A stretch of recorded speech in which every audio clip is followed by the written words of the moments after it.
Sometimes I can hear the sound trying to make sense in my brain. Truth Lies in Alzheimer's with Lisa Skinner is a podcast that is airing on Passionate World Talk Radio Network, a subsidiary of Global Media Network, LLC. Is what I need to change the world. A few bunch of...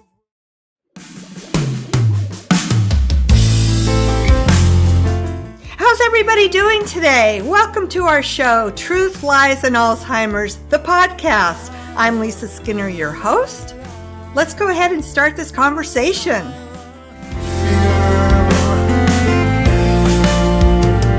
Sometimes I can hear the sound trying to make sense in my brain.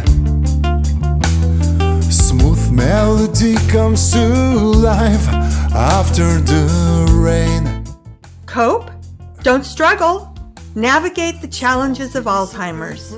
Love is what I need to change the world. A few bunch of words in this song written for me and for you. All the things we can do for the sake of the nature we love. Keep ignoring. Our goal is to get to the truth, dispel the lies and myths, and unveil its secret faces. Understand what it's truly like to live with this disease, and focus on what really matters, spending quality time with your loved one. Push all the darkness away and dry all the tears. Hi, I'm Lisa Skinner. I am so happy you pushed the play button to watch this video today. That tells me that you are more than likely looking for guidance as a memory caregiver to someone who suffers from Alzheimer's disease and dementia. Everyone has an Alzheimer's story, so let's start that conversation now. I know your pain. Not only have I had 8 of my own family members suffer from dementia, but I've been counseling families for nearly 30 years. And just like you, I've been a caregiver for family members. I know firsthand the challenges that unexpectedly show up, just like a California earthquake that shakes your very foundation, and it comes out of nowhere. For many, many years now, I've listened to the stories of people living with dementia, about aimless wandering, looking for something that doesn't exist, hallucinations, delusions, paranoia, just to mention a few of the behaviors that we see. And the worst part about this disease is that everyone is in it for the long haul. It lasts 4 years. The average is 8 to 15 years. So let me share a little bit about me and my skill set. Well, I'm a behavior specialist with an expertise in living with Alzheimer's disease and dementia. My background includes being a speaker, a counselor, a support group leader, a regional director for one of the largest senior care organizations where I set up memory care wings, developed programs, and I am a certified dementia care trainer through the Alzheimer's Association. I also hold a degree in human behavior. I have written multiple books on the subject and now have developed a concise guide, a book, and a workbook that delivers solutions that will help you return to what really matters. And what's that? Spending quality time with your loved one. I applaud you for having the courage to care for a person who will eventually rely on you for everything. Many people over the years have said to me that the job would be so much easier if it only came with a manual. Well, now it does. With our new training workshops, we will cover many of the everyday challenges that you will encounter, which will equip you with an arsenal of tools and tips to help make your world easier to manage. Currently, there is no cure for Alzheimer's disease, nor a way to detect it in its early stages. Yet, every 66 seconds, someone in the U.S. is diagnosed with Alzheimer's disease. So follow along with me as I join you in your new reality. I know this information is not easy to find, but you have come to the right place. All you need to do now is listen, learn, and implement the techniques that I will be teaching you into your new world of memory caregiving. Please go to our website at truthliesalzheimers.com to learn more. I'm Lisa Skinner, and I am here with you on this journey.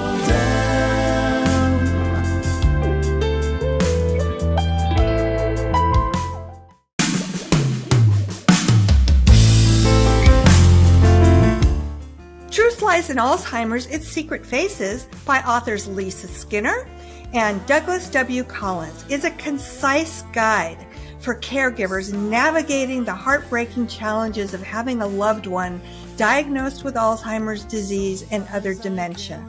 Everyone has an Alzheimer's story. It's time to start that conversation about Alzheimer's disease and stop treating it like it's only family business.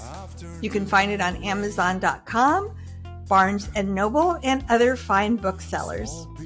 Paper and love is what I need. Humanity witnessed thousands of diseases over the years. Cures for some, but a few devastated the world. Countless suffering and pain for the patients and families, even losing their loved ones at times. Today, our society demands more advancements in the medical sciences, a futuristic technology of bloodless surgery and ultimate method of healing the body from the root cause. And that's where GeoStar steps in, safeguarding the future health with the power of regenerative medicine. If your aim is to work for the society, if your aim is to work for the betterment of the people, if you want to give life to the people, you have to burn like a sun. Global Institute of Stem Cell Therapy and Research, known as GeoStar, based in San Diego, California.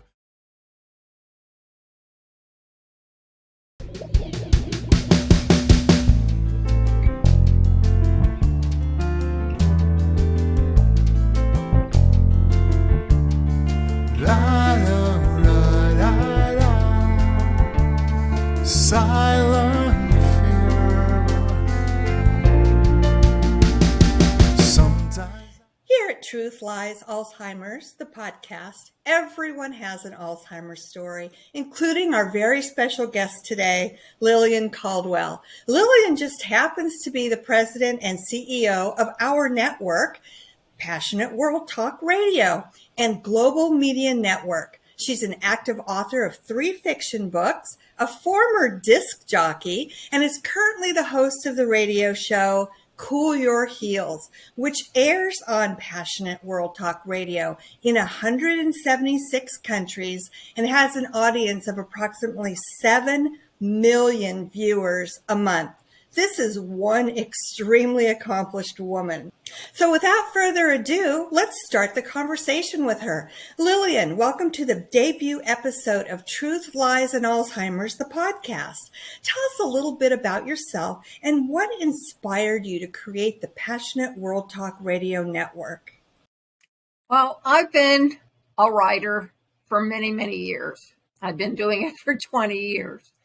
And when one of my nonfiction books, Teenagers, A Bewildered Parent's Guide, hit the market, much to my surprise, it got on the top 10 Ingram distributor list. And that encouraged my publisher to send me out up and down the East Coast and as far as Louisiana for TV and radio guests. And one of the things I learned while I was on this tour was that unless you were a celebrity, a famous sports figure, or a politician, chances were you would never be invited as a normal peon to be on a TV or radio show. And that really bugged me because I know this peon had something to say about raising a child by herself, and that there are other people like me, moms and dad, who were raising their teens and had no idea of what they were really doing because there was nothing really out there that related to what they were doing. So acting on my gut, I decided, hey, I'm going to put up an internet talk radio station. Oh, but women don't do that. They're hosts. They're in the front when they do the news, and they're usually blondes or brunettes or redheads, and they're pretty, and you don't qualify. And I said, I don't have to be pretty. I have a message that there are people out there who write books or they're experienced in something and they need to have their voices heard.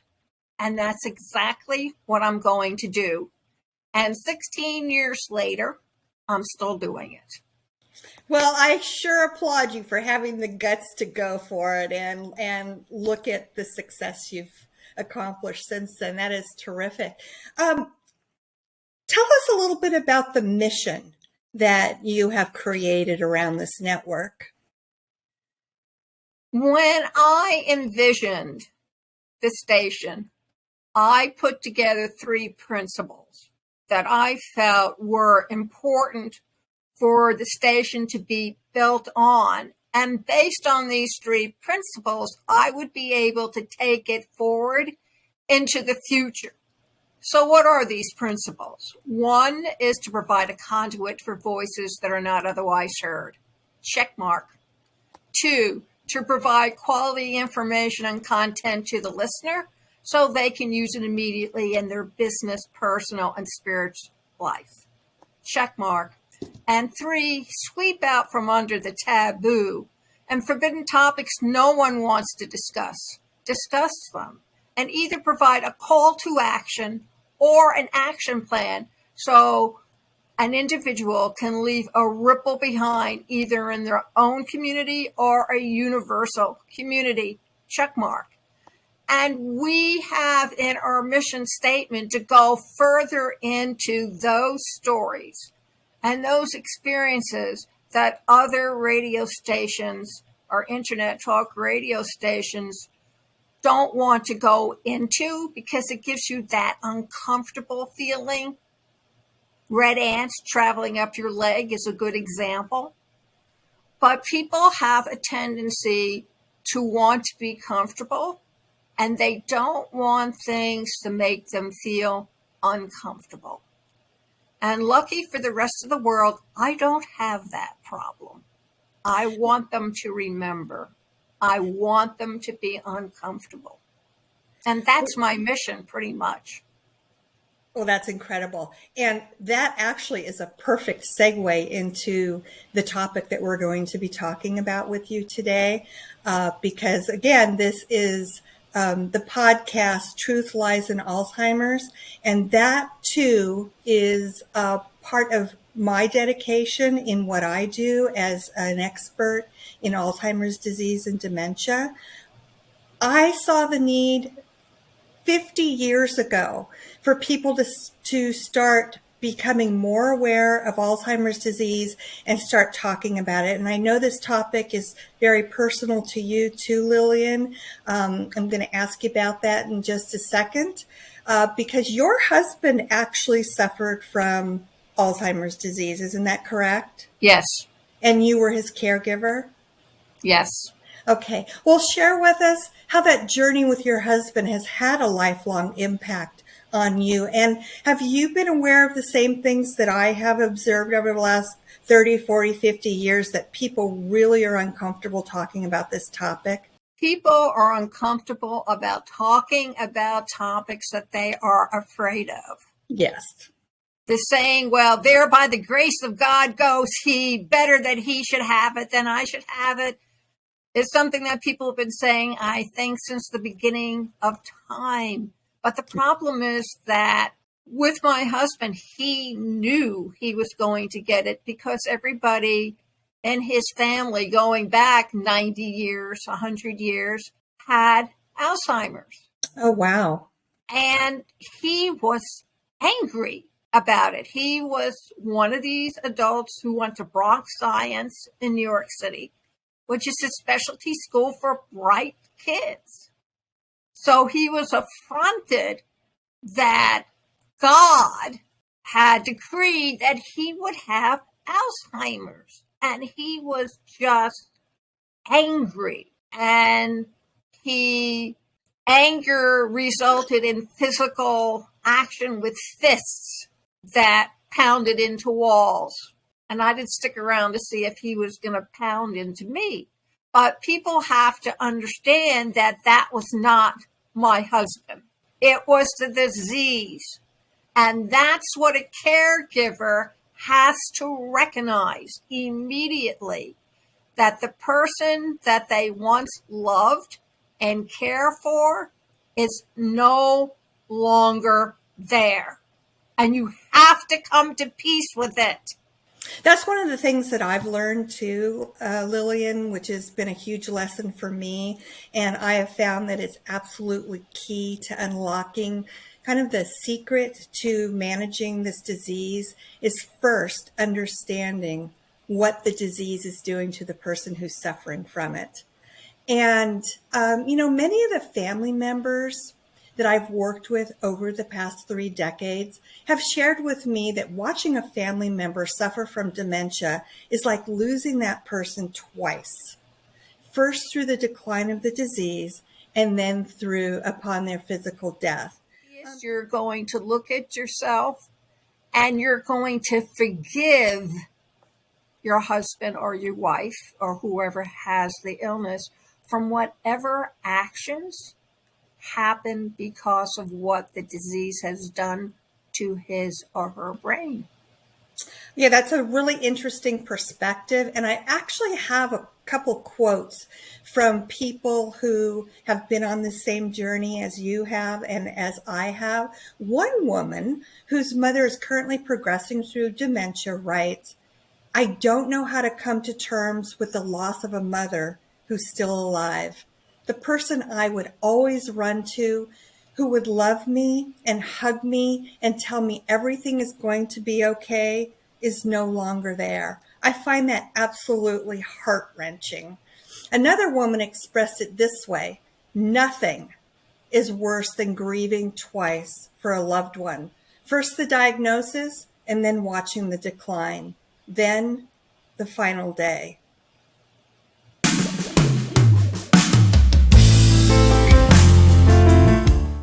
Truth Lies in Alzheimer's, Its Secret Faces by authors Lisa Skinner and Douglas W. Collins is a concise guide for caregivers navigating the heartbreaking challenges of having a loved one diagnosed with Alzheimer's disease and other dementia.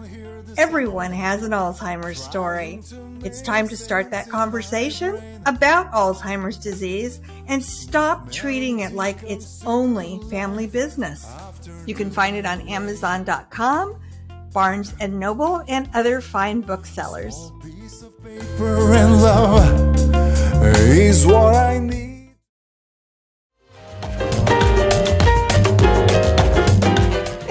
I started doing the DM zone because I love interviewing people. Mm-hmm. And I got the opportunity to start visiting with authors, with corporate clients, and it helps them relax if we're just chatting. For sure. And so that's where the DM zone created its beginning. Then I got to go to Country Thunder. And, all the fun stuff. Then our Hollywood producers said, "Oh, gee, you do interviews? Yeah, well, come on over." And I got to do red carpets, and that's awesome. I've had a blast doing it. So about for the last 15 years, I have been doing the DM zone. I love it, and it's fun to interview people because you get to not only get to know them, but know what makes them tick and know what makes them be proud of who they are and what they have going on and all these different things happening. But it's great. I'm very excited to watch your show and everything like that. I love it.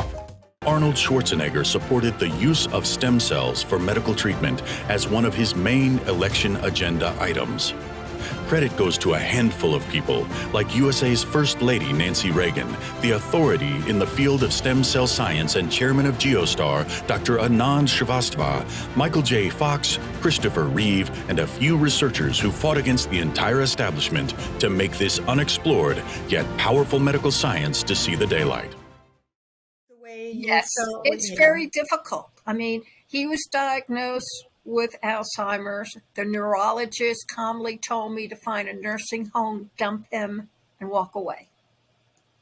I have spoken to people on LinkedIn, especially the men, and they're tormented by whether their parent or their wife or girlfriend who has Alzheimer's. And they said they would rather shoot themselves than to have to go through that type of experience again, because it stripped them of their own humanity. We are not taught how to handle death. People don't talk about death, the final frontier. And cancer used to be like that. Nobody spoke about cancer because of what it did to your system. And it used to be only for old people. But now kids have cancer. So parents have to come to an understanding of how to deal with a child who has cancer that may come back in 20 years. Or worse, the treatment won't stick. So they'll lose their child. What's the saying? You don't bury your children before you die? Well, you raise a very interesting point, and coincidentally, the World Alzheimer's 2022 report just recently came out, and that's one of their focuses on the future of treating Alzheimer's disease, because what was it, 10, 11 years ago that your husband passed from Alzheimer's disease?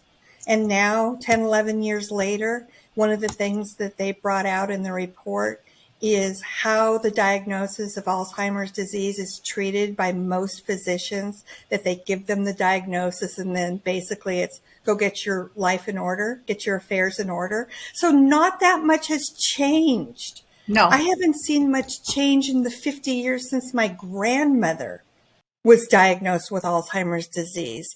And that's the whole reason why we need to raise awareness, and because the numbers are staggering of how many people are projected to develop Alzheimer's disease by the year 25. The numbers are projected to triple. So I think we really, really need to talk about it, not be afraid to talk about it, pull our heads out of the sand, and make a plan, because we are not prepared for this oncoming crisis that's looming over our It's a pandemic. society. It's Yeah. a pandemic. It's time Yeah. to come out of the closet Yeah. and acknowledge that we will get sick, including our brains. Now, I receive documents from various health organizations telling you what kind of exercises you need to do to avoid dementia. They'll tell you what kind of foods to avoid. Yeah. But you know what they don't tell you? How to handle your spouse when they get violent. How to handle your spouse when they become delusional. How to handle your spouse when they go out for a walk and go missing. They And these don't are talk all about these things. Yeah. And those are all things that take very specialized skills and training and education. Yes. Yes. And that's what we're all. And that education is lacking. And it Yeah. doesn't matter what age you are. I have spoken to teens who have cared for parents with Alzheimer's. My son was exposed to his grandfather who had Parkinson's, and he grew up with his grandfather and Parkinson's. So he was a lot more aware.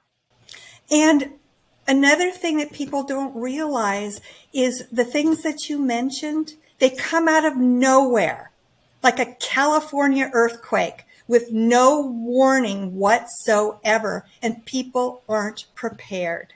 And their gut reaction is not typically the best practice because the correct reactions are counterintuitive to the way our gut tells us to react. So it's a complete reset of the way people think and paradigm shift. I have one more question for you, Lillian, because I think a lot of our audience would be really interested in hearing from somebody that has been on this journey and has gone through it from soup to nuts. What have you learned from your experience being a caregiver to your husband? And what would you like people to know that you learned through this experience that would be very helpful to them today? Number one, be patient. Yeah. Let it roll off your back. It's not personal. Oh, I can't agree with you more on that. But it's hard to It's hard when you're in that fight. And the other thing I would suggest strongly is there are a lot of states that have support for caregivers. It's new, but they are trying, and you need to contact them and find out what you can. It doesn't have to be I against the world. Well, that's terrific. And again, I really appreciate you coming on the show today. We are very honored that you have been our guest here. And is there a place that people can find you if they'd like to find out more about Lillian Cauldwell or your network? And you also are an endorser of Doug Collins's book and my book, which is called Truth, Lies, and Alzheimer's, Its Secret Faces. They can reach me if they put in Lillian Cauldwell and spell Caldwell with a U. Google is wonderful. Okay. You can't hide from Google. You can find me on Google, or you can find me at https://passionateworldtalkradio.com. Terrific. Thanks so much. This has been so wonderful. You have given us so much valuable information. Thank you so much for being here today. Thank you very much for having me.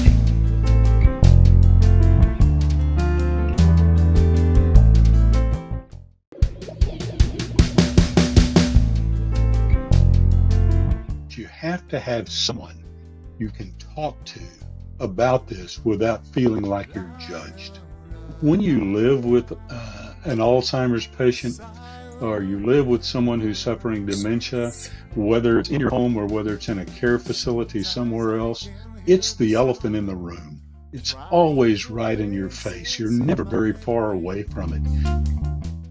Everybody truly does have an Alzheimer's story. People are just now starting to come out of the woodwork and be willing to talk about it.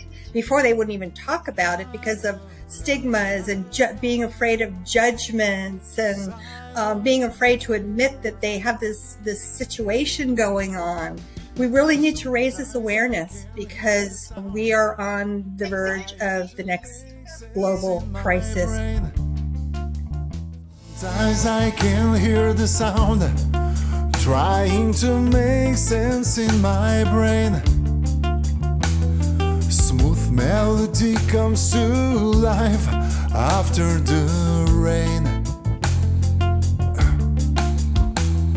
A small piece of paper and love is what I need to change the world. Bunch of words in this song written for me